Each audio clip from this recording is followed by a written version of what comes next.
Hello, Jenny. Looks like the thought police got a hold of you there. Uh-oh. Yeah. So I get skin cancers, and so this is another biopsy of my and she puts band-aids on them all the time, and I'm like, do you not realize that once you put the big band-aid over the top, it's way more noticeable even than the hole? So I just never put the band-aid on because it looks doofy. And then plus I feel like Steve Martin in The Jerk. Only old people will get that reference, but those of you who do. Congratulations. All right. We are not live this morning, so sorry for that. We don't live up to our Rope Report Live title today. That we are going to bring you this podcast, previously recorded podcast, with Amber and Terry Evans, and we're gonna bring them on here in just a second. But it's so important. I mean, Michael, you and I have talked about this. What about 2024? Yeah.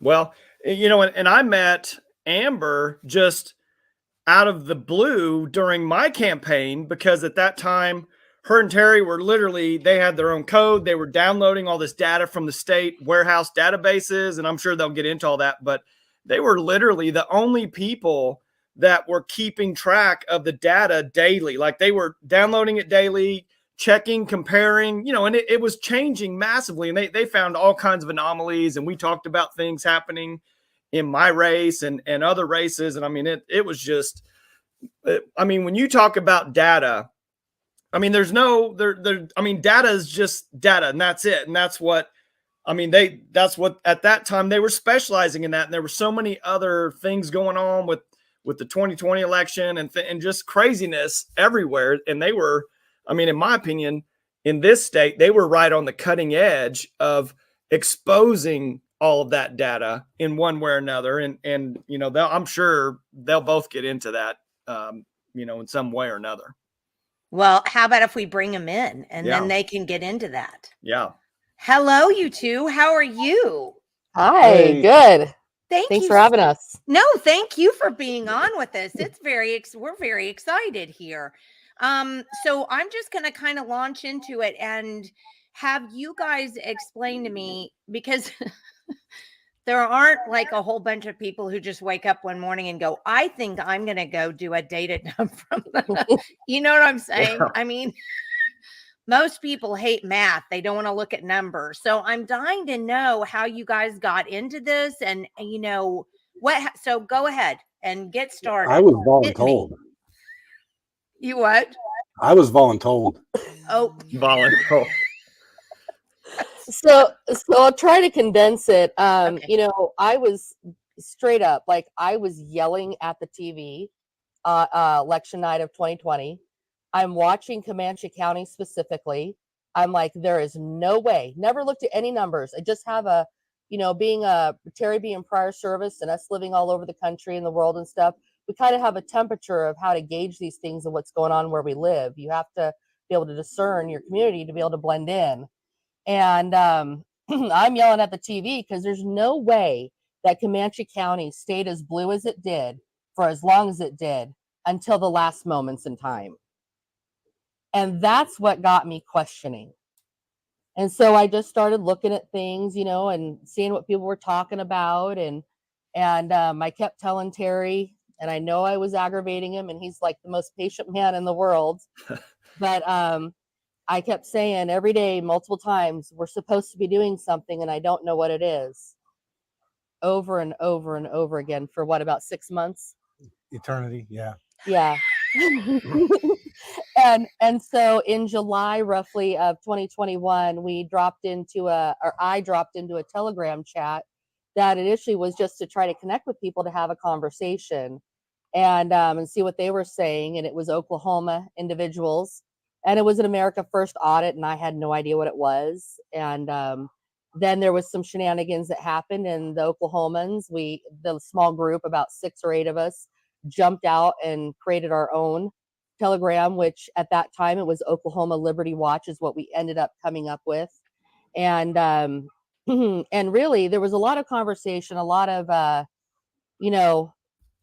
just kind of securing things. Like I worked with, I can't think of the name right now, but it was with the Colorado group. So we had people that were out of Arizona that had done a canvassing.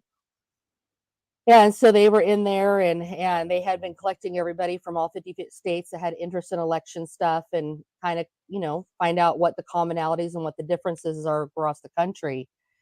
And at that point, later on, you fast forward, and this is where people, some people have skepticism in it, but thank goodness for Mike Lindell, because he was willing to lay it down, everything on the line. And he brought, with his national voice, he brought that group of Coloradans in, which brought all of us in. And I had secured the state lead for Oklahoma because I wanted to make sure we did that so we had good people in there. And so it just kind of started snowballing from there. And there's so much that it would be hours of conversation. But what it boiled down to is we needed to look at the voter rolls, because that's the foundation of where voters have the right to vote, is if they're on those rolls. So tell us about, because people say that, and it's funny because when I was looking for some stuff to kind of, some pictures to put up on the slide that comes up. Do you remember when Tim Scott in Florida purged all the voter rolls? Do you remember? It was after the hanging Chad thing, and because you remember all of that, right? Yeah. And then he came in and purged the rolls, and you would have thought Satan himself landed in Florida and was like taking out people, like just they were so angry at him for doing that. But it's so interesting because, and I'm not very involved, so this is just, kind of observation on the fly. But I kind of started noticing they didn't have those problems anymore, right? Of super, super tight races after that happened. And now Florida is pretty, you could call it pretty red. And in most of the red districts, the Republicans are winning. Well, if you look at the data here in Oklahoma, there's a lot of odd things, revolving around the voter rolls, such as they cleaned the voter rolls the year after a presidential election, not before, so they're clean. And so that's one of the things that we ran into when we started running the data. Was the data, the initial data we were able to get was from what they had supposedly cleaned in April of 2021. And we started really digging into it in July of 2021.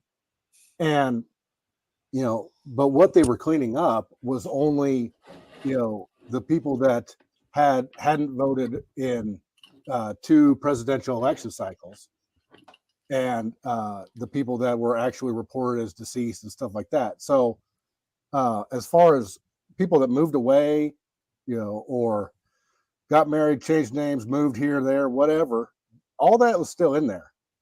And, we found, all kinds of anomalies, things like, I think, what was it, 270,000 people that didn't have a voter registration date. 207. 207, yeah, 207,000. Okay, wait. Now, is that statewide, or is that in statewide. a specific county? Statewide. Can you tell me specifically why that's important, that they didn't have voter registration dates? So, voter registration dates, we have cutoffs before elections. And, you have to be registered by this date in order to vote. No registration date means you don't know if they registered the day before, or if they're an actual valid elector, or what. Wow. And technically, if they're missing the data, they're not a valid elector. We found, one of the worst things we found was that in the addresses, if you look at the voter rolls, you have the residential address and the mailing address. Well, you can have a PO box as your mailing address. That's fine. But what we were finding is that people that had a mailbox at a UPS store or a mail-in store, when you go and get a box there, it's not a U.S. Postal Service facility. So instead of a PO box, they call it apartment or suite. And so it looks like everybody else that lives at an apartment or a suite.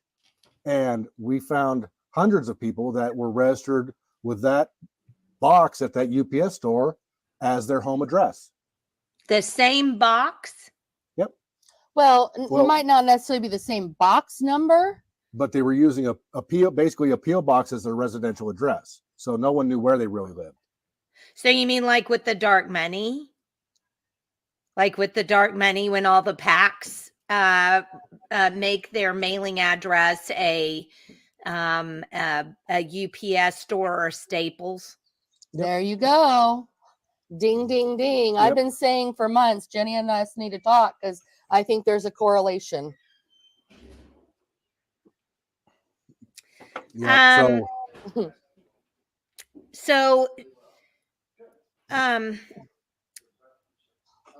I'm trying to find the best way because I think people are maybe kind of like me. I mean, I don't know. I hate to say that, but I think people may be like me in the fact that they don't understand why they should be concerned.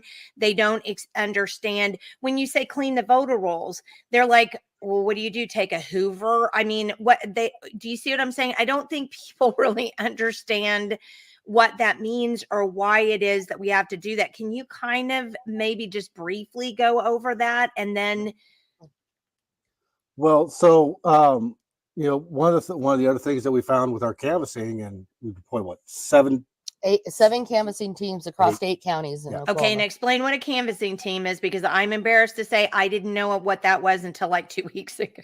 Neither did we until we did it. Okay, so what is a canvassing team?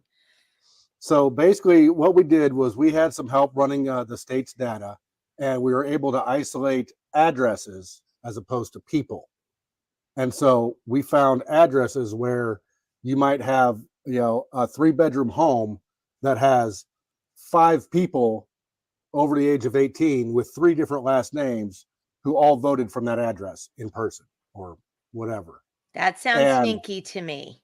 Exactly. So we isolated those specific addresses. So we weren't just walking down some city street, knocking on everybody's door. We went to specific targeted locations to see, like, hey, do you own this house? Who's this person? And we talked to them, and what was the rate? It was roughly 40% inaccuracy in voter information on the rolls. Yeah. Wow. So we had people that vote that, like, one lady lived in Puerto Rico, but somehow voted in person. Yeah. So as far as cleaning rolls, it's all these anomalies, and Florida doing a purge. And I think, wasn't it Sean Roberts that introduced that bill to clean our voter rolls? He was absolutely 100% right. And that's exactly what we need to do in this state is we need to purge it, and we need to archive it, right? Because we need to keep that data point. But we need a do-over, because until we do that, we don't know. We don't know if our numbers, when we talk about only 3% of the people came out and voted in this election that are registered Republicans and Democrats. Really? Do we know that that's true? That's not a true number. We have no baseline. We have no idea.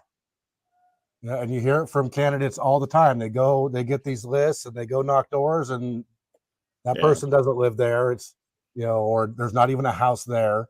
Or like in the case of Oklahoma County, they sent out 65,000 voter registration cards for people to verify when they was it redistricting. Yeah. And when they sent out like 100 plus, 65,000 came back. You know, that's so interesting because when I was mayor here, we did, and I talked about this with Wendy the other day. When I was mayor here, just as I was leaving office, we were getting ready to have a vote on a penny sales tax increase. Well, you can't, as a city, you can't go, send people things saying vote on this sales. I mean, you can't do that. But we did get permission from our attorney to just send out a letter saying why we were holding the election and reminding them of the date. And, I did that just personally myself so that we didn't have to, have the city pay for it. So I just did it personally myself.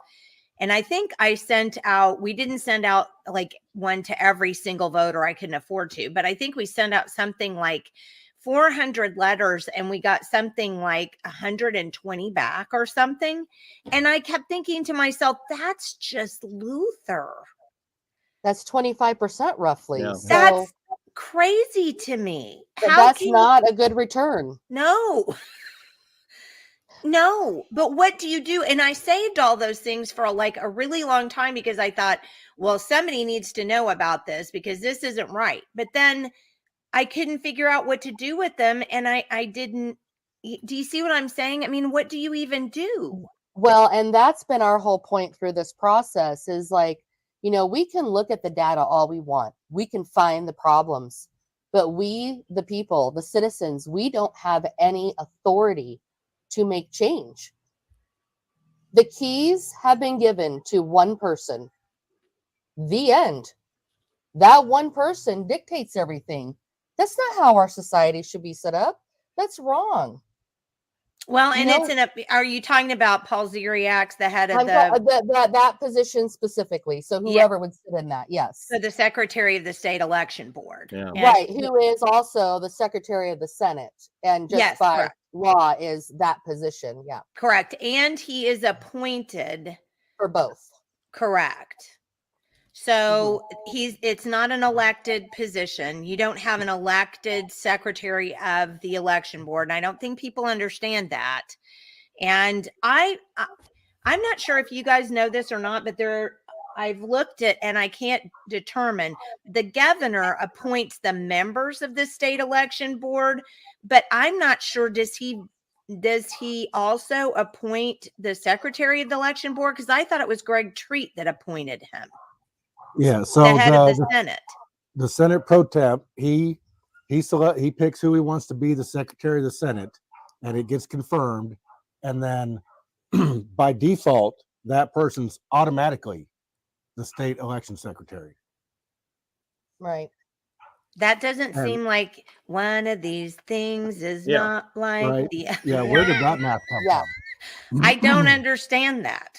No. Well, and part of the thing that's really frustrating too was, you're tracking the whole Eric controversy with the Eric system. Yes. Mm-hmm. Yeah. So, the whole thing that the Eric system bragged about from its inception was that they used the NCOA database, which is the National Change of Address database, and the Social Security death records to help states clean up their voter rolls. Well, who thought it was a good idea to get that law in Oklahoma? I don't know, because if they'd read our current laws, the state secretary of elections has the authority to use, shocker, the NCOA database and Social Security death records to clean our voter rolls. So we're already paying him to do that. So how do we know if that's getting done? Yeah. Good luck. We don't know. The only thing that I saw pop up, and I don't remember the month, but it's been about a year or so now. Previous to that, in the election data warehouse, which is free access to anybody that wants to look at it, is with the voter rolls, there's separate files tabs. And one of them that came up that's newer is the deleted voter file roll. So now they're tracking it and they have to keep that for 24 months, but we don't know that information prior. Lost the train of thought. And it's kind of concerning because they're saying they're taking all of these people off. But how often are they doing it? Because I've looked at the numbers and it's changing every day sometimes. And to me, it's like, that's not automated. So who's doing it? Is it the state, or do they have the counties doing it? And I personally, my personal opinion is I think that the county election boards should be a part of that process. And I think at minimum, you should be able to go through the two, majority political parties like the GOP or the DNC. And if they want to take that on, because we are a part of the election board process in the county, if we take that, as my husband as the chairman, if he says, hey, this was canvassed, this is what was found, then that county election board and the state could verify that information because it's coming from a credible source of individuals that was elected by the people. Yeah. That's a very good point. So have you mentioned this to anybody or to legislators or anything? I don't know if I've mentioned really this, maybe in some brief conversations that I had with people that I've gotten to know, but there's not been a presentation of it because that's been, over the last 2.5 years, it's been a real learning curve. And as you see it, you're at a 30,000 foot view. Then we came down into the county level because we knew we had to work at the ground in order to change anything. And it's kind of been an evolving process of understanding where would be the best way to affect change. Yeah, well, that's what I was going to ask is who knows about your data, like at the state level or at the county level or legislator? I mean, who have you educated as far as? Yeah. Well, we definitely have had to sit down with some individuals, and in one conversation we had Representative, oh boy, come on, Amber, pull it out. Who is head of the election committee? Well, Jim Olson was there we go, of elections and ethics, I think. Him, yes, yeah. It's him. And then in that meeting was Senator Jett and Hamilton and Jett have been very, very receptive to conversations. And we gave Jim, we knew that he was from Sequoyah County, so I pulled a subset of data from that and showed him that he had a certain amount of people in his county alone that were actually invalid electors based on, which are the voters, based on how they were registered in the voter database. What did he say? Yeah. It felt, I don't know, it felt like it fell on deaf ears. Yeah, just disappears. It just like, thanks.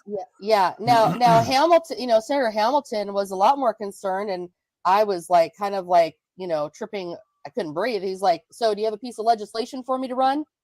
And I was kind of like, what? The rest of us are like, I didn't know we could do that. Well, but it's sad because we don't teach this to kids anymore. We don't teach civics. We don't teach the way, and it's really only people like us who see something going, wonky, and we jump in and try to do something about it. And then we're just learning as we're going and keep trying to paddle to keep our heads up. It's not, you would think that if government is going to force your dollars out of your pockets to run it, that it would at least attempt to try to help you along the way, and the main way that we protect our liberty is by electing our officials whose charge then is their only charge is to protect our liberty. Well, that's right. But that also boils down to us. And that is, you're right about the civics and learning our role, because even myself, I didn't understand the role 100%. And what it boils down to is we have, those that know, we have to find the best avenue and the smartest way forward to teach people that they can digest and understand it and realize that your responsibility as a voter, as citizen of this country, of this state, is it does not end at the ballot box. We have the right, we have the authority to hold our legislators accountable by using our voice. And we can do that in onesie twosies, or we can come strong in force.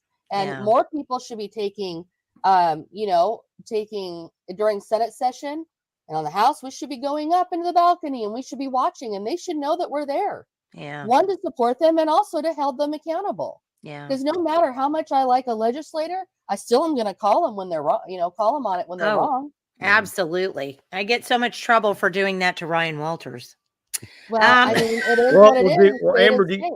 do you see that tide kind of turning a little bit? Are more people kind of being activated? I mean, because look at like yourselves, you and Terry. I mean, rewind 5 years ago or 10 years ago, this was probably a non-issue. Never probably even thought about it. But now, you're here.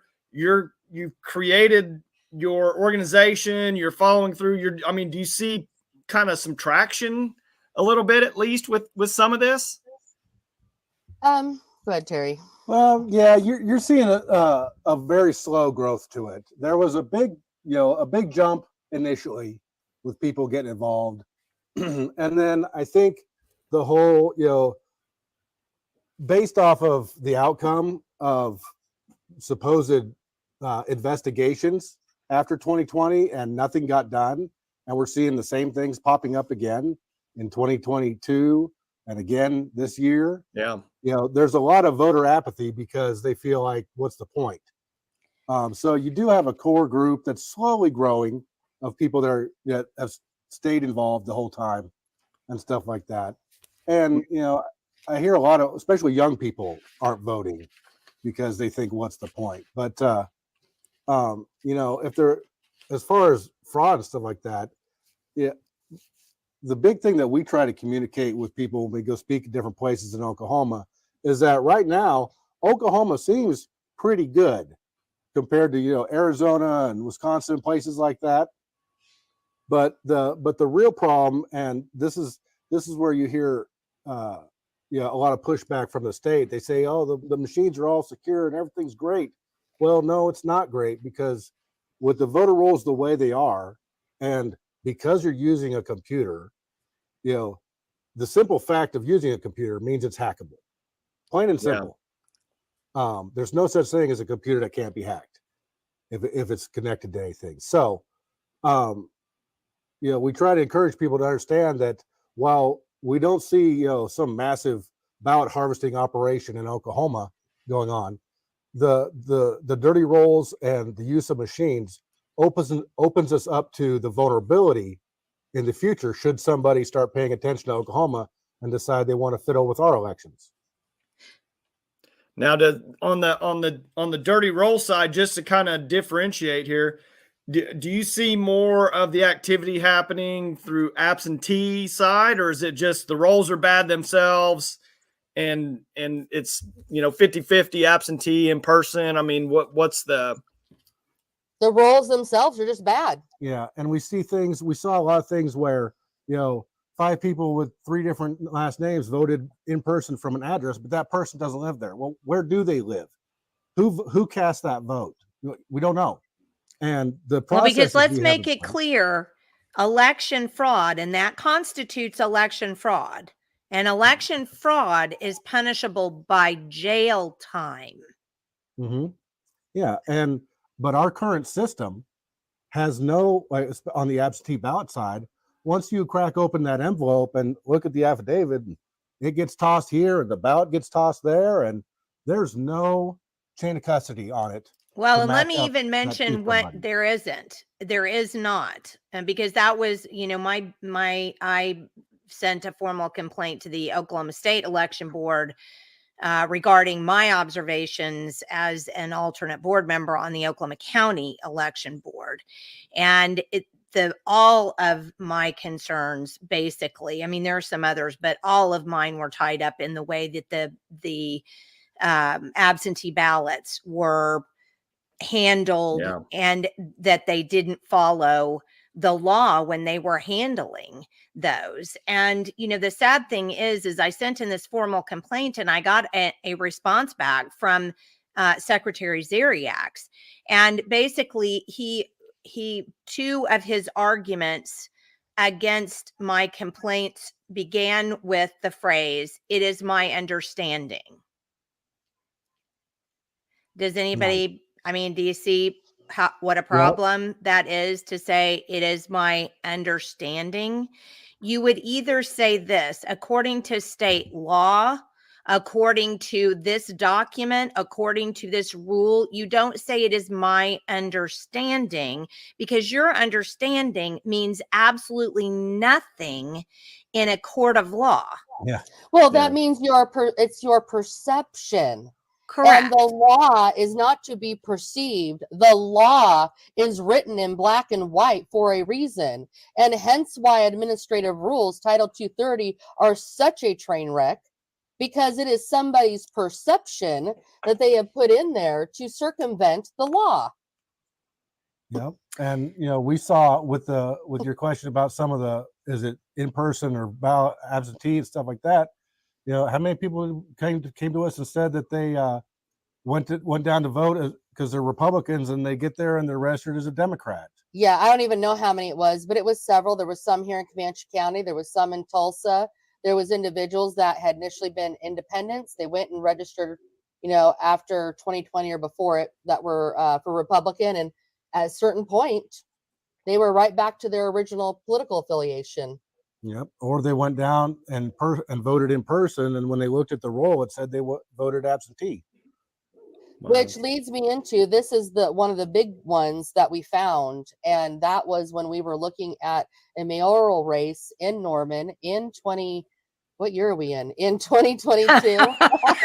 I have that feeling too. Yeah, in February 2022. And I think this is just prior to you and I being introduced, Michael. When did you run? April-ish or? Yeah. February. Yeah. So February is when I was looking at a race, and it was that moment I realized, oh my gosh, the voter rolls change every day. Yeah. Every single day. And I was like, we have got to collect that data and start downloading it. Well, let me ask you this. Day. So when my mom died, I literally did what I was supposed to do, and I called the Oklahoma Election Board and sent in a copy of her death certificate and got her removed from the rolls. Or I was told I need to go back and look again to make sure. But I don't know where I was going with that. Well, you should, yes. you should Okay. verify So if that was the case, they would have removed her from the roll that, when they got my letter and the death certificate, right? So I can see the voter rolls changing maybe in a day if that's the way they're handling things. Yeah, I mean, that's possible. But why are the numbers? There was a period of time where the numbers were changing pretty significantly, and I have quite an issue. Why are the voter rolls changing right after an election? Yeah. We're supposed to be housing that information for 22 months, right, in a presidential election, federal, but Oklahoma says no matter what, in our elections, we have to retain that information for 24 months. And why am I seeing immediately after any election in the state that we have a decrease in people on a voter roll? Yeah, no, yeah, that doesn't. Yeah, that's when I first started talking to Amber. I mean, that was the conversation. It was just like, I just downloaded this data yesterday, and now and this is after the election. This is this is post everything. So the roles shouldn't be changing afterwards. And then she was like, this many changed here, and then this day is different, and then this day is different. I mean, it was just comical almost, Jenny, when we were talking about that. Yeah, what are you looking at? So one of the big thing is people have heard us talk, and the time traveling voter is what I've named it. And it's because we had looking at the data around that race in February 2022, and not in any particular order, just kind of the way that it should go. There was an individual that she voted last time in 2020, the presidential election, and that's all great. And what we discovered after research is that she'd gotten married since, but she had her maiden name on the voter roll. And so as I'm looking at this data over a period of days, I'm like, wait a minute, something's really weird. She's gotten voter credit under her maiden name. That's odd. Okay. But at the same time, what I noticed was that she not only got voter credit for that February 2022 election, but she also got the future voter credit of the election that would take place in April. And you're like, well, how in the world before the election had come? Yes. Before a single ballot had been printed, she had credit for voting in it. She had credit prior to the February election How can being that even happen? certified. And in fact, the county election board certified that election with the time traveling voter credit on the voter rolls. And you caught that because you were literally downloading the data daily and probably comparing it in one way or another.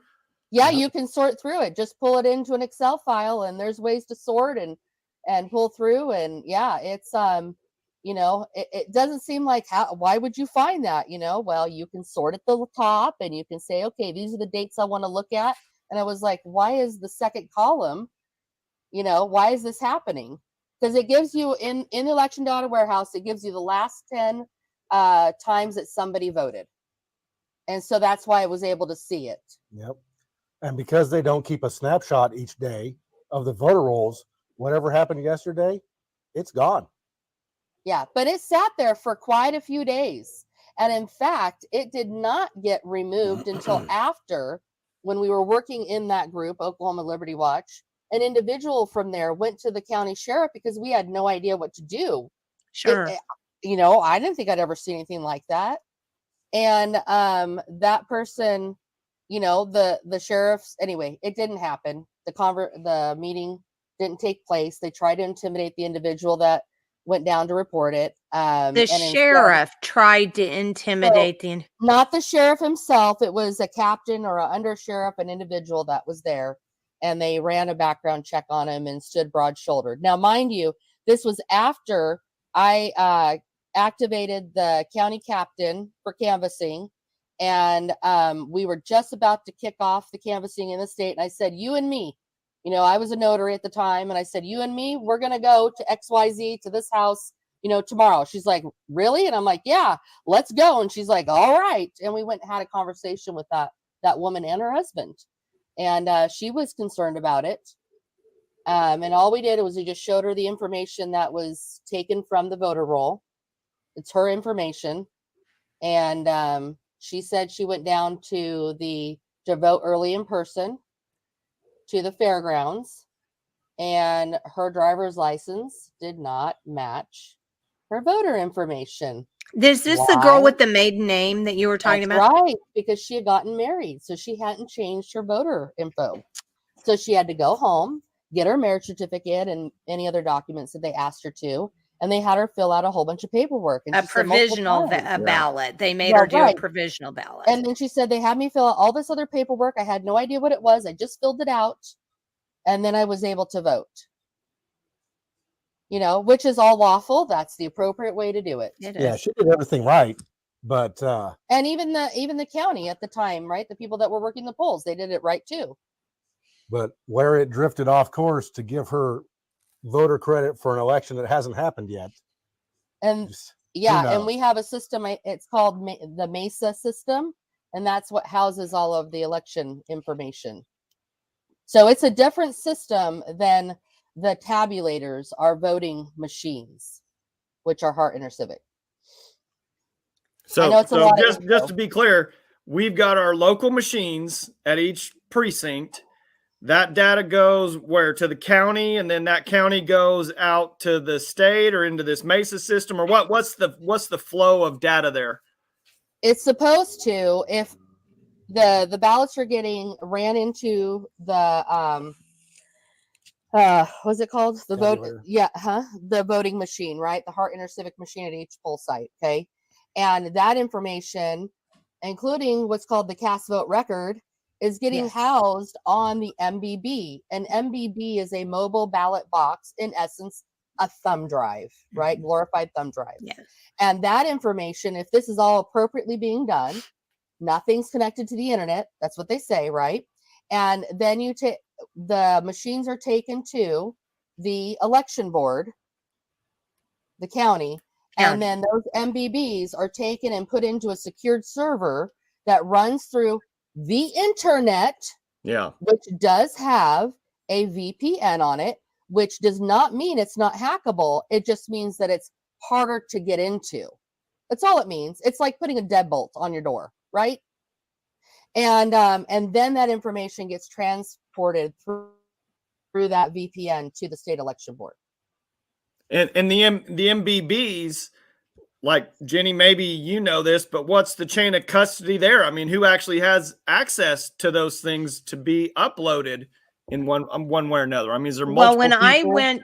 When I was the one day that we were given a tour of the Oklahoma County Election Board, because I don't think you guys know, but there's a 3-member board at the Oklahoma County Election Board, and they are kept in one room with a closed circuit television, which shows what's going on with the counting of the absentee ballots. And that's all done via closed circuit TV, which is not lawful according to the law. And but they tell us that the DA, the county DA, gave them dispensation to do this. And I'm like, well, the county DEA gave them the ability to do that. They said, yeah, no, that's fine. You can go ahead and do it like this. Well, I'm not an attorney. Don't play one on TV. Didn't stay at a Holiday Inn. However, I do know that a DA is to uphold the law, not make law or create a dispensation from the law. It's to uphold the law. So why a DA would go in and say, no, this is fine, even though it doesn't follow what the law says, doesn't make a lot of sense to me. But I'm told. No. I'm sorry, go ahead. But I'm told that that is the Secretary of the State Election Board's understanding. And he suggested that I call the DA's office to find out for myself. Yeah. Well, and just to clarify, Jenny, I think on that closed circuit camera, the county, the election commission, he goes off screen and you can't see certain things on that also, I believe. I know, that's why I was trying to find the letter just a second ago. I had them all sitting here before you got. Oh, here it is. So you've got someone in a room on a closed circuit camera that's not in viewing access all the time. No, I want to know. So if someone tells you that, then they need to give you the law in which they are allowed, that gives them the authority to do that.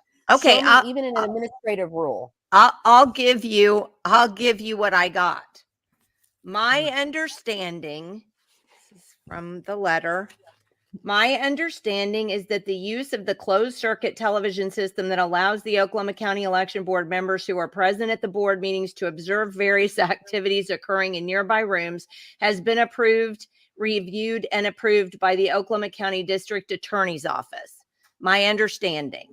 Based on your own description, the board members were present at the public board meetings in question, and the various activities occurring in nearby rooms were displayed on video in the board meeting room, as though he didn't even understand my complaint, right? My complaint was, hey, we can't do that because that doesn't meet state law. So if you have questions about the closed circuit television system that is in use for county election board meetings, I encourage you to contact the assistant district attorney who is assigned as legal counsel to the county election board to discuss this matter. Okay, now I'm just curious, is the secretary of the election board in charge of Oklahoma elections, or is it the DA in that county? Yeah, it's the secretary of elections, right? And I'd like to know what authority gives them the right to make such a statement and why they didn't point to the statute, right, that gives them such authority. And last time I noted, I don't know, I read the law, it was actually the county commissioners that have the authority for the physical and cyber security of every election in each county. So the ADA or the DA needs to not be involved unless there's legal recourse that somebody is coming against them. Oh my gosh, I didn't even think about that, Amber. I believe you're right. Yeah. Well, but it's my understanding, Amber.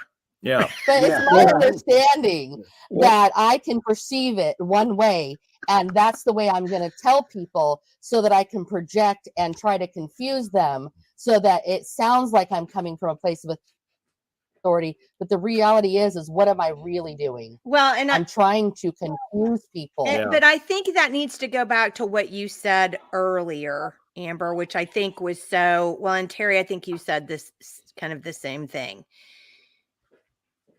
Number one, we're not really sure what to do with this information when we get it because nobody comes forward and is helpful. Have you found one elected official or appointed official that's been helpful?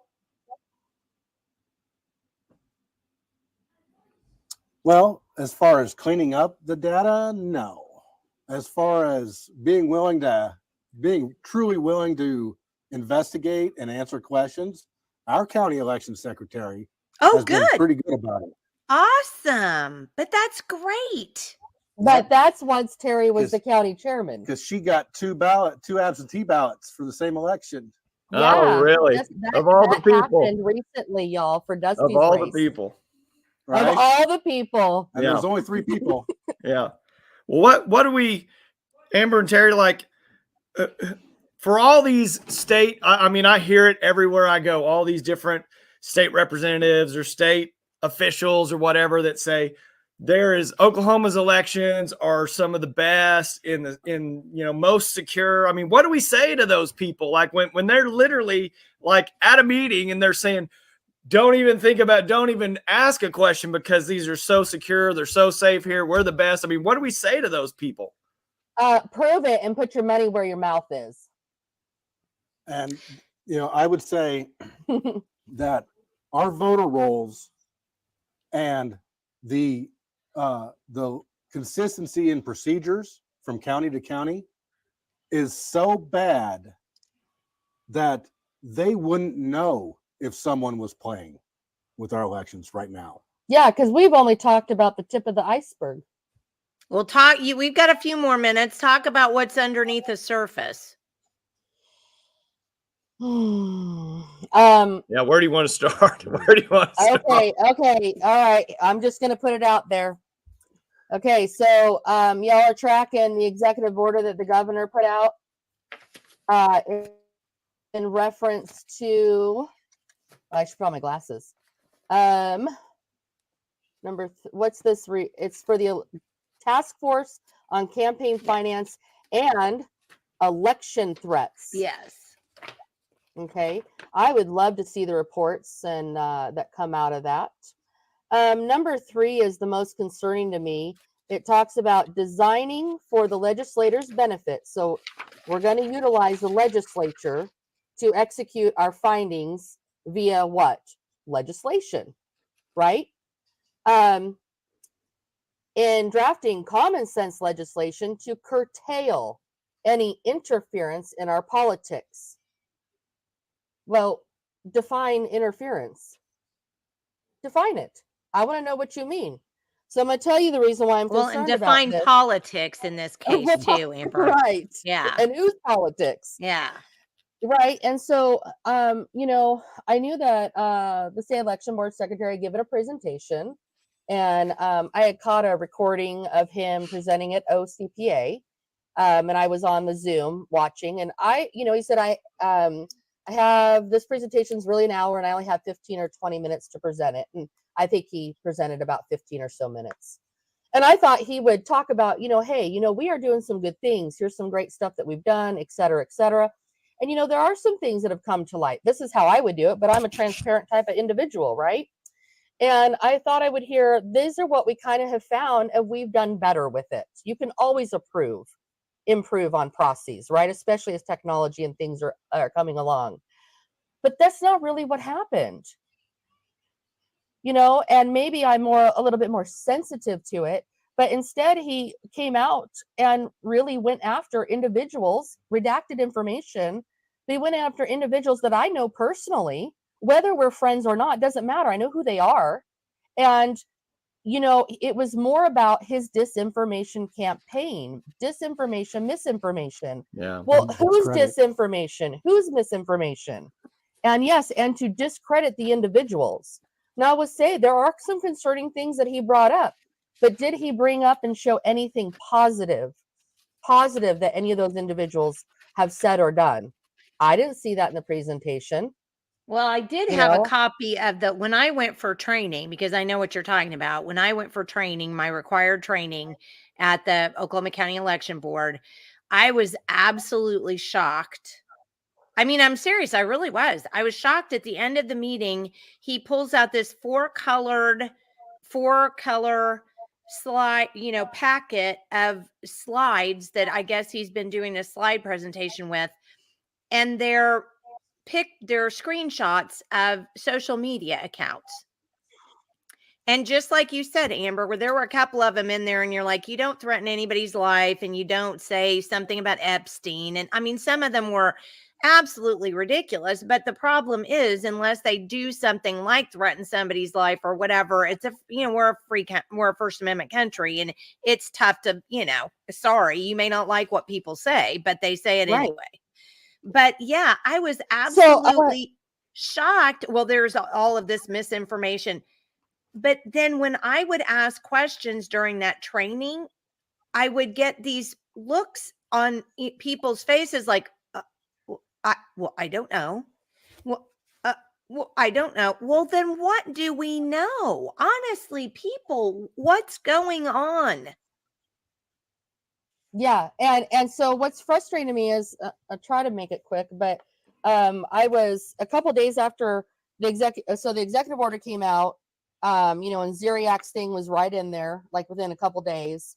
And then it was a couple days later, I was listening to somebody that I watched growing up as a news anchor in Oregon at one point, and he had a newscaster on there talking about updates from Oregon, and he said something to the effect of the Oregon Secretary State, what is it? Secretary of State is come out with a ministry of truth around election integrity.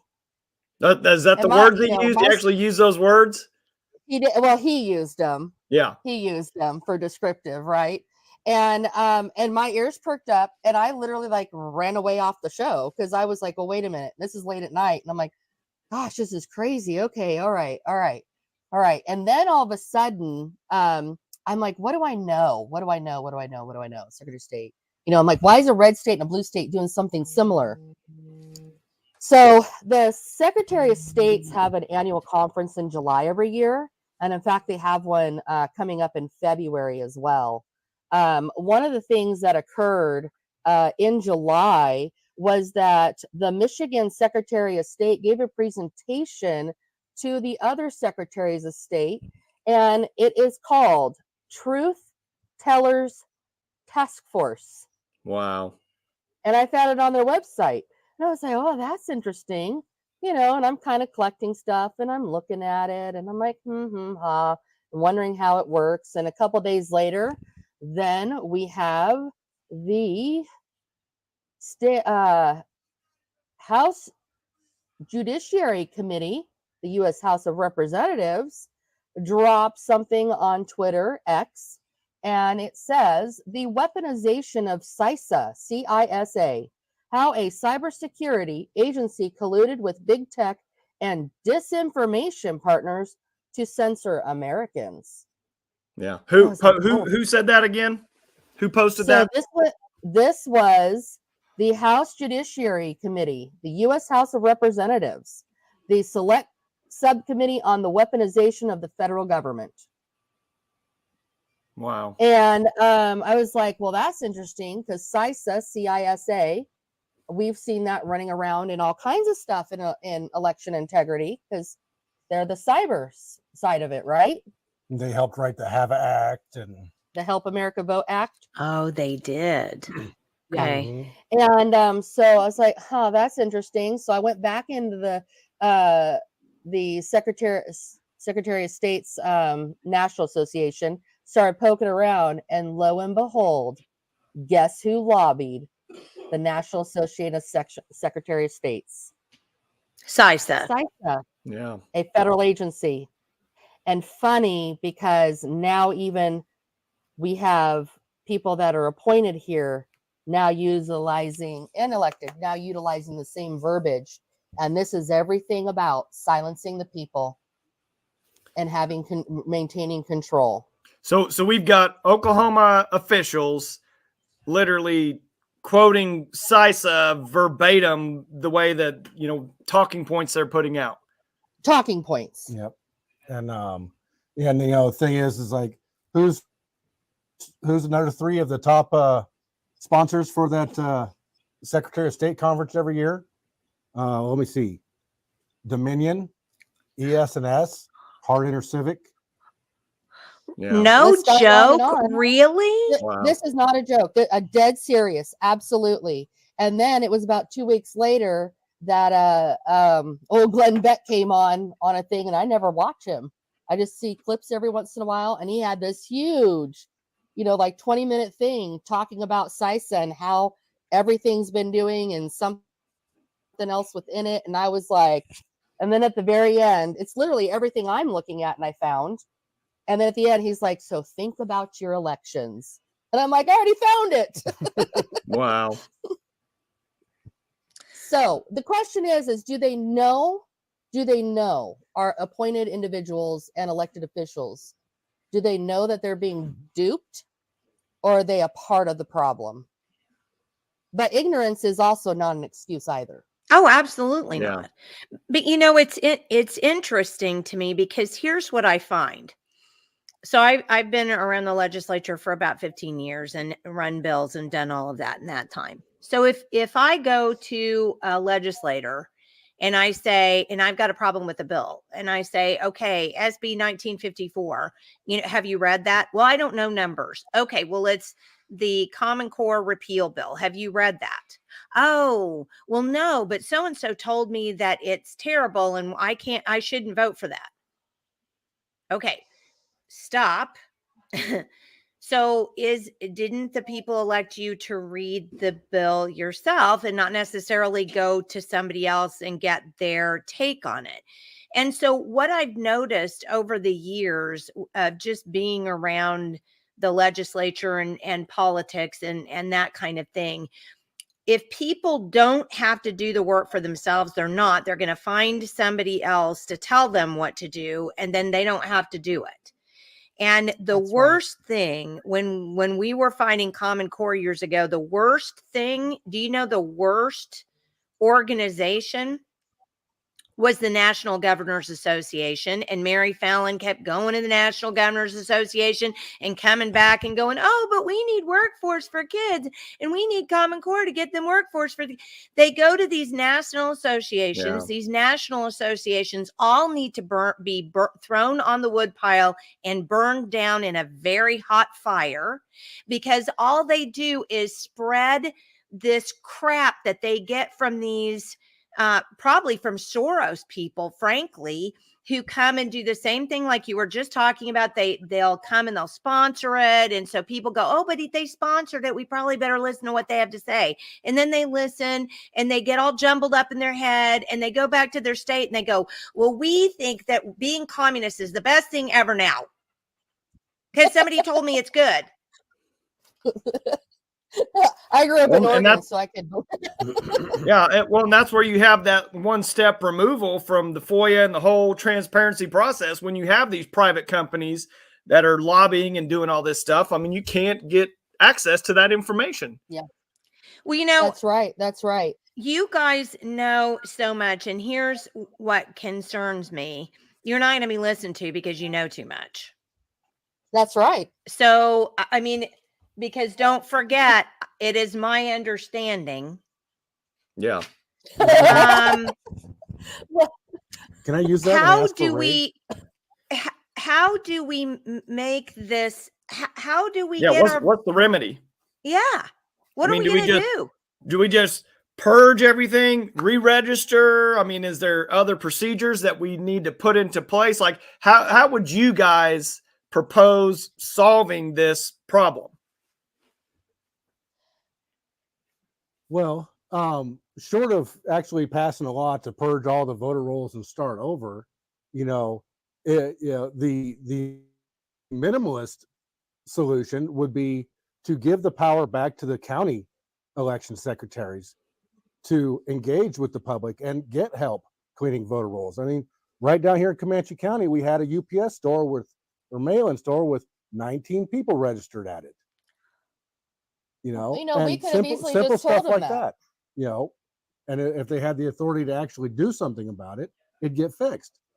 So basically, it boils down to the people need to be given the authority to assist and not just, look at us like we're crazy and have something grown out of our ears or the top of our head.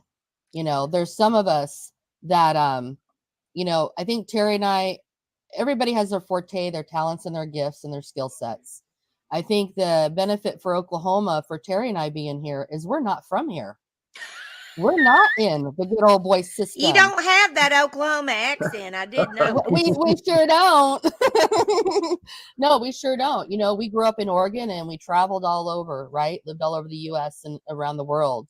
And so we've seen a lot of good and a lot of bad. And I'm wondering what the heck is going on in Oklahoma. And Terry made a comment, it's a little flippant, but in a way, it's a lot of truth. Oklahoma appears to be the reddest state in the nation, right? However, he says, we're so red, we're bleeding. And the reality is people just aren't paying attention. And how is it going to change? It's in situations just like, doesn't matter how people love or hate Senator Dusty Devers. That was our work. That was of the people. Yeah. That was people across this state coming from over 7 counties, from calling, from door knocking. Like, it was unbelievable, the movement that we had for this Senate seat. Yeah. And this is what we have to see. It's clear. But here's the thing that really bothers me. And Michael has been the recipient of this for sure. It's what happened with Rhonda, in Edmond. I mean, that woman, they had the votes. She won by the actual votes. So where did she lose? Absentee ballots. Absentee. Just like Michael did. Yep. See, I just don't. And how does any good conservative in Edmond lose? Is it on the machines? Nope. It's absentee ballots. Are they legitimate absentee ballots? Like, I start wondering, in certain things, because is it every election that they're messing with in the state? Probably not. It's just the strongholds they could potentially be doing something nefarious in. Do we know they're doing it? No, but it makes you wonder when it's the same tactic every time. Yeah. Well, in this letter, and I do want to read you this section because if I can find it again. Good. Okay, here it is. I do want to read you guys this section because I think it's an important. Now, this is a letter to you from Zuriak. Secretary Zuriak. This is a letter to me. And just while you're getting that, Jenny, just to clarify, here it is. Zuriak is not appointed. I mean, he's not elected. Appointed. He's appointed. Correct. Almost just automatically by the pro tem. Okay. To this position. Mm-hmm. Here's what he says. In both of your complaints, the words illegal, quote, and fraudulent, quote, were used to describe alleged procedural issues. You both claim, because Cheryl Williams actually and I sent it in, you both claim that Mr. Sanderson is not following election law. Ms. White also claimed that the county election board secretary, Doug Sanderson, was often seen holding ballots and then moving out of range of the television. Now, before I read the rest of this sentence, I want to ask you, what does that sound like to you? I mean, does that sound like, what am I saying there? Am I implying something? Am I calling him something? Or was I just making an observation? You were making a statement of your observation. Okay. Not according to Secretary Zuriak, who says, implying, because he's got feelings in implying without evidence that Secretary Sanderson may have been engaged in improprieties. Did I say that? Yeah, no, he's projecting. Yeah. So the question is, what do we know about people that project? Why do they project? But that's exactly why exactly. that's exactly why I read that, Amber, because you would think, and when we had Wendy Montgomery Dial on the other day, one of the clips from that interview with her, I basically say, what is the matter with an investigation? What is it? Because if you're doing something right, it's all going to be way to go. Excellent work there. Our investigation proved you did great. And these people won't even hear of this. They won't. And so whether I am at this point implying something, because it makes me concerned that if you're not willing to at least have people help you investigate, the people whose country this is, whose state that this is, we're the ones, whether they're appointed or elected. It's like you said a minute ago, Amber, we are the people. It's our system. Our house is on fire. Let us help you put it out. Right. Let us help. We're not trying to hurt anybody, and I'm going to give a kind of an analogy here. We saw in 2021, the beginning, right? The Senate confirmed General Lloyd Austin, right? And that was problematic. First of all, when you appoint an individual like that, they're supposed to have had 7 years dwell time, which means 7 years away from active service. He had not. He had what, 4.5 years away? But you can be confirmed under that 7 years if it's deemed so by the magic wand of the Senate, right? And what did you say, Terry, about General Lloyd Austin, which you knew of him because you worked under him too? Well, for one, they did the same thing with General Mathis to get him confirmed. Yeah. But with General Austin, from my understanding was that he had been fired from commander of AFRICOM. So, Terry and I are kind of yelling, to the few people that we know, we're like, the house is on fire. This is a bad deal. This is a bad deal. Yeah. Guess what happens under his command? Afghanistan. Oh, no. Okay. Terry and I, all of us have different skills and, skill sets, and discernment. And Terry and I have a unique subset, some similar, some different, but we can see the writing on the wall before it happens. Why can't we just have people listen to those that have that ability to see? Yeah. The house is on fire. Let us help you. Let us help you fix it so we can bring it back to where it should be. And so we can have a secure home where people can feel confident in what they're doing, feel safe in it. We don't want to be too safe, but we want to be safe enough. Well, it's sad. I think there's a Wednesday meet because of the things I've been telling you about. I've been called into a meeting. Cheryl Williams, who is the actual board member, I'm just the alternate board member. We've been called into a meeting that's going to take place on Wednesday, the morning that this part of the reason why we're having to do this, broadcasting or a recording, because I've been called into this meeting on Wednesday morning before the state election board. And when people saw the letter that came to me about that, they got so up in arms that I think there's going to be quite a crowd of people there. And it's sad to say, and I think you might agree with me. I don't, if you do, let me know. But if we don't light some fires under people and get them to these in mass, because 5 people go to a meeting and they go, whatever, but if you have 45 at a meeting, that's a much bigger deal, but then I don't know. I mean, I just think we're going to have to really light some fires under people, because we've got to have a process. We have all of our group, all the different groups that are around the state, right? We have got to come together and find a central point where we can literally, if there's 10 organizations, we can have a central hub where there's a call to action and it goes out in the mass. Yeah. Right.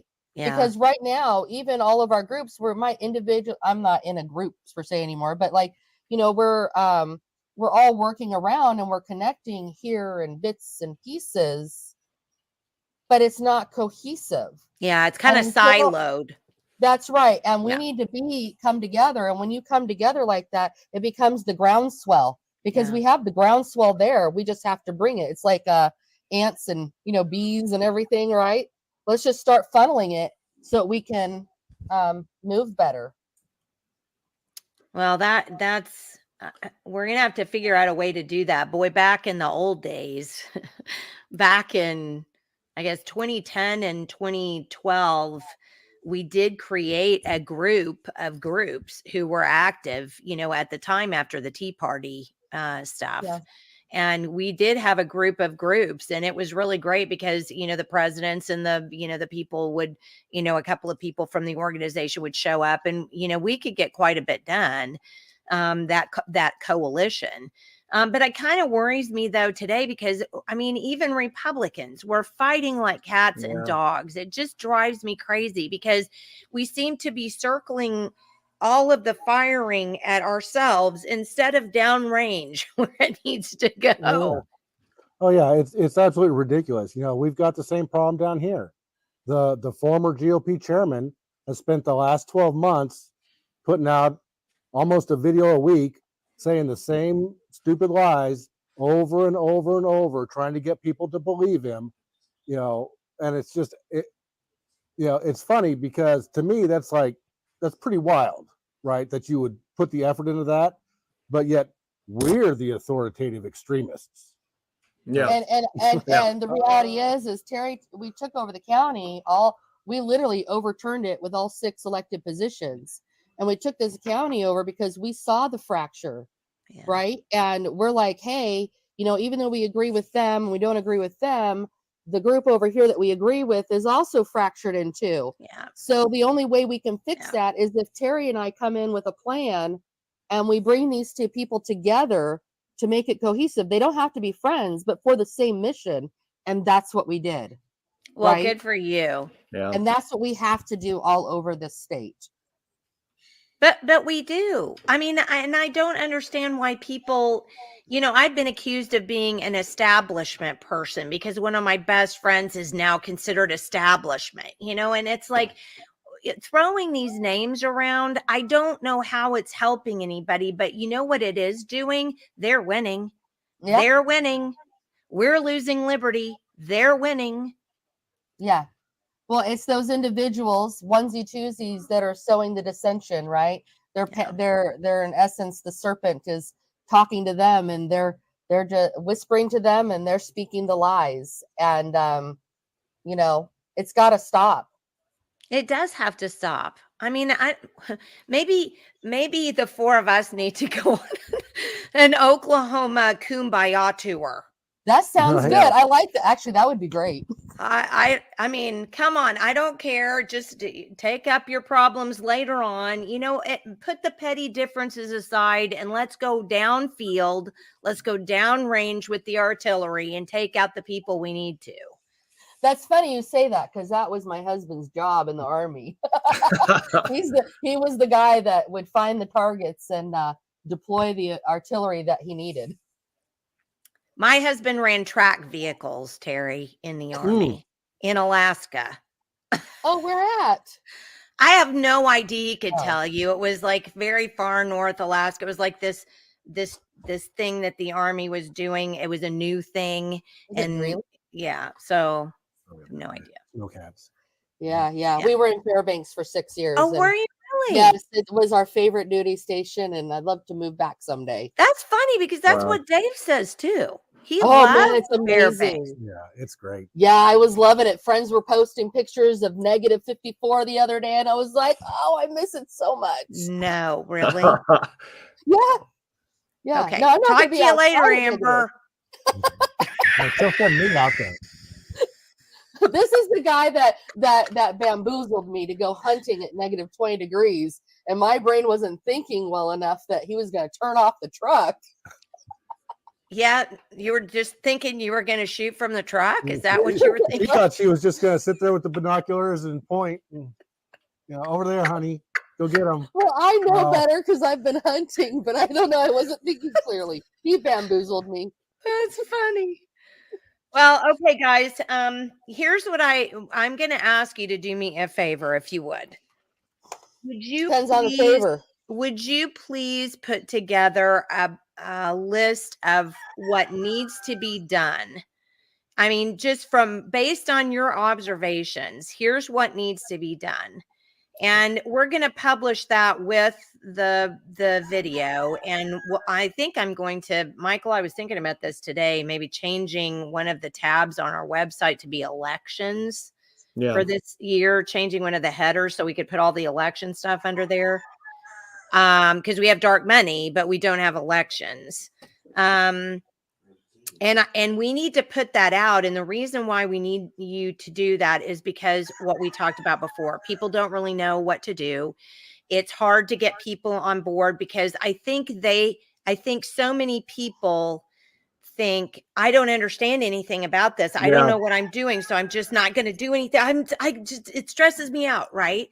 But if you give them specific points and say, here's what we need to do. We need to do 1, 2, 3, and we need to find somebody to help us do that. I think we can get further down the road. Oh, absolutely. Yeah. So if you would do that and send me that, then we'll put that out in the newsletter along with the video, and then put it up on the video, and then put something up on the website with it. And then we're just going to have to, we'll have to do the Kumbaya tour, obviously. And, I'm telling you, I know it sounds funny, but you might be right. It's not a bad idea. People that are level-headed and can see it for what it is and how it's harming us. Yeah. And what we can do to come together. Yeah. Yeah. We always get more things done together than separate. Yeah. Do you have chickens? Yes. Our rooster, he likes to make noise a lot. About that time, I guess. Time to get up. Michael? I just have a bunch of kids that make noise. I don't have any farm animals. Well, we have a granddaughter that's due in 2 weeks, so soon enough it'll be more noise. Very pleasant. That's so exciting. Congratulations, guys. Thank All right. you. If you could give people one thing to do for them, I want you to give them one thing to do. Is it to check their voter history? What is it, do you think, Amber? Yep. And Go Terry? to the OK Voter portal, check your voter history, encourage other people that you know to do the same thing. I also encourage people that would like to, if that don't request absentee ballots, request one once in a while so you understand the process of it and you know what they look like. It doesn't mean that you have to vote by absentee. You can then go ahead and go down to your polling site and vote in person, and you'll just sign an affidavit saying that you didn't vote that absentee. But I encourage people to check the voter roll and periodically request that absentee ballot so you have an understanding of what's going on with it. And make sure you're still the same party you thought you were. Oh, that's a good point too. Yeah. Absolutely, for sure. Yeah. And I highly recommend that people set alarms on their phone, on the calendar, the physical calendar, however way. If you are an absentee voter, don't put it for automatically receiving one for the entire year. Go and receive it for each and every single election. As often, as best as possible. There's some people that aren't good at remembering, and I get that. Okay. But I'm not a fan of the automatic absentee for the entire year. Yeah. Yeah, me either. Well, as a matter of fact, I'm not a fan of the absentee system anymore at all. I mean, it used to be when I was a kid, when I turned 18 and voted, if you were military and overseas, right, Terry, if you were shut in, if you were going to be out of town or something and could prove that you were out of town, this just getting it because I don't really feel like I want to go to the polls, it just irritates me. And no excuse absentee is not effective. It's not helping anybody. And we're not seeing the return rate on it either for the money that's being sending them out. Yeah. And that automatic absentee mailer is, we know that's problematic because we found multiple ballots that went to Bagram Airfield. Yes, we found 2. After it fell. Yep. No way. Now, here's the thing. We know how this works. We know that it goes in country by APOAE mailbox, right? And it's going to get stopped maybe in Germany or something like that. Yeah, but that doesn't matter. It literally got physically sent was going to Bagram Airfield. Yeah, because nobody was checking. And to be honest, somebody at that mail room in Italy or wherever could easily crack that thing open, fill it out, put it in the mail, send it back in. So there is some concerns with some of the UOCAVA votes, but I don't think at the moment, as far as what we're seeing, it's the dire straits yet. It's the voter rolls that's the important stuff. Correct. Okay. Well, Terry and Amber, God love you for doing what you're doing. And I mean, I don't think people understand it doesn't take 5 minutes to look at voter rolls. I didn't sleep much for over a year. So, and you don't do this for money. Nobody's paying you to do this. No. Nope. No, Well, not at all. This is because we care about the people and we care about the system. And, you know, our entire life between the two of us in one form or another has been humanitarian. And God gives us gifts and we're utilizing them in the best way that we know how.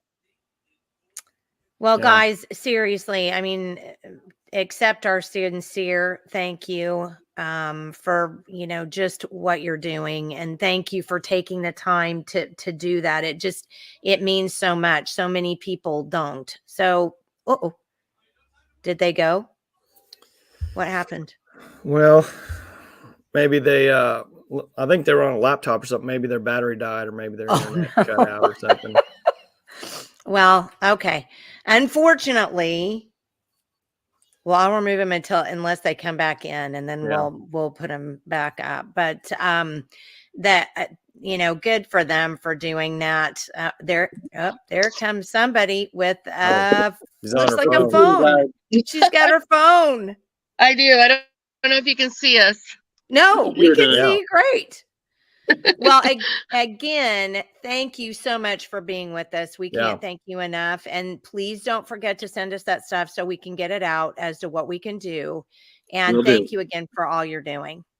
Thank you very much for allowing us to share it with you all. No, thank you for being here. And we will talk to you again soon. I hope we can keep in touch. Yeah. We will. All right. Thank you, guys. Thanks, guys. Well, good night. Boy, are they nice people too. Goodness gracious. I'll say. Well, you know, here we go again, Jenny. You got a centralized, unelected person in our Secretary of Elections that can make rules, which we already talked about this with last week with Wendy. Yeah, with Wendy. Come on, old man. Yeah.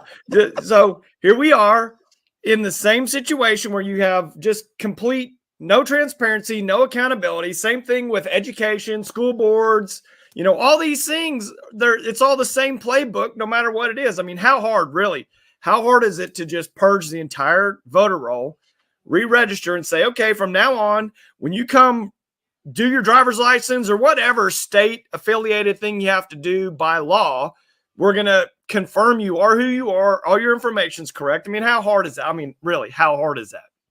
Well, I think it's not at all hard, but then maybe we're missing something. So just to give them the benefit of the doubt, you know, maybe we are, but I think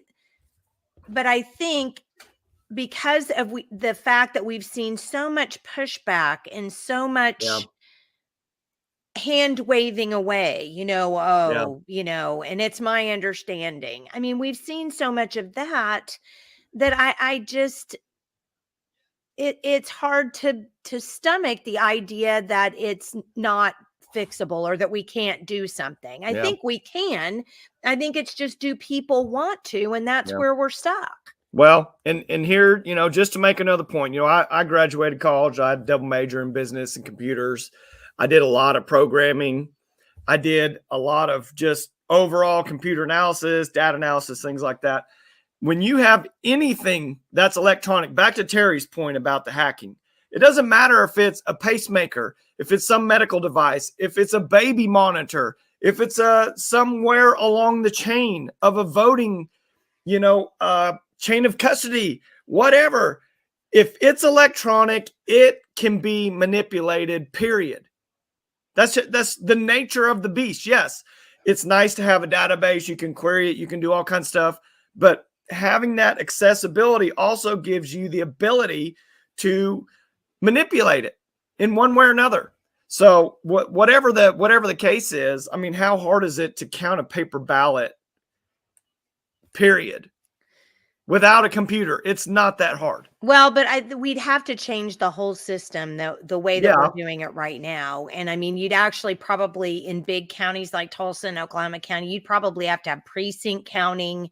You know, you'd probably have to do it that way, because I do know that when I was at the Oklahoma County Election Board, the night just of that, you know, when we had several elections at one time, and that's not the presidential election, which is freaking enormous. It was hard.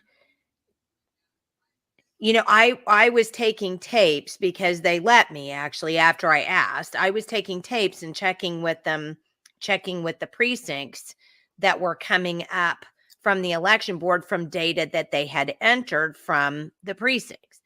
And they were right. I mean, 100% of the time I looked at them. But the point of the matter was, it took so long to do that, just to even spot check them. You just have to have an enormous group of people willing to do that. And I think actually you could find them, because people are so concerned about elections. But then it boils down to who's going to let them. I mean, we Yeah. can't even see absentee ballots except for on a CCTV. Yeah. Well, I think, you know, if you've got a much more powerful position in your local county commissioner or whatever, whoever it's going to be at the local level, that's not so subservient to the rules of just a single person, you know, that you could go to as a citizen, like Terry and Amber, say, hey, here's some anomalies. You need to look, we knocked these doors. You need to go in person yourself and go check this out and have some remedy within our own county. And you need to fix this role or whatever it is, you know, right here in our county. Right. Then, you know, that would be at least a step in the right direction. Well, and you would think that if there were citizens, voters, who would do the work, and then they could just verify it. Yeah. You know, I mean, I don't see how that's asking too much. Yeah. And Well, we're not, I mean, because yes, if we're not I think the whole problem is if you're not an employee of the state, there's no way I don't know, because I know that if you're caught defrauding the voting system, they'll throw you in jail. And they just did that to some people in, where was it, Maryland or something. So, I mean, you know that happens. So you would think that the people at the county election boards or even the state election boards would welcome people who are going to want to help do this work, and then go, okay, well, I'll tell you what, we'll get some paid employees and they can verify, you know, what your work is. And then, you know, we'll show you what we've done after we, you know, and make sure we did it all right. Well, so if there was just a pretty simple and allowable process to let the public canvass themselves, you know, the public can ferret that stuff. I mean, they do it all the time in all kinds of social media deals and all kinds of crazy stuff that doesn't matter.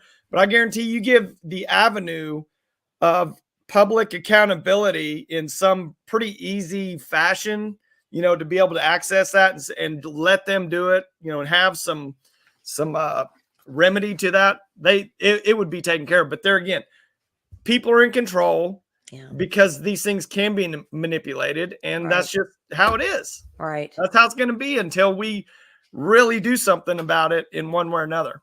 Well, and by that too, we mean, you know, for Pete's sakes, check your voter rolls, check your voting history. You can get on and do that. I mean, if they're telling us that they found people who didn't vote absentee and it's listed as voting absent, that's a huge problem. So, oh well, okay. We will have Wendy Montgomery Dial on Friday. And by the way, if you had any questions or anything, because I know we had to do this pre-recorded, but if you have any questions at all, if you'll stick them in the Facebook chat or stick them in the Rumble chat, Michael and I will try make a point to go back and look and make sure there wasn't something that we could answer for you later on. Also, feel free to send us emails. Our emails are right there. So if you had any questions after this comes out, please email us and we'll do the best we can to get Amber and Terry to answer them, or we'll do whatever we need to do to find the answers ourselves. So that being said, Yeah, thank you for supporting us. It means so much all the time. yes, absolutely. And if you want to, please feel free. All right, Mr. Michael, I will see you again on Friday with Wendy, and we'll actually be talking about what happened at the state election board meeting on Wednesday. So, stay tuned.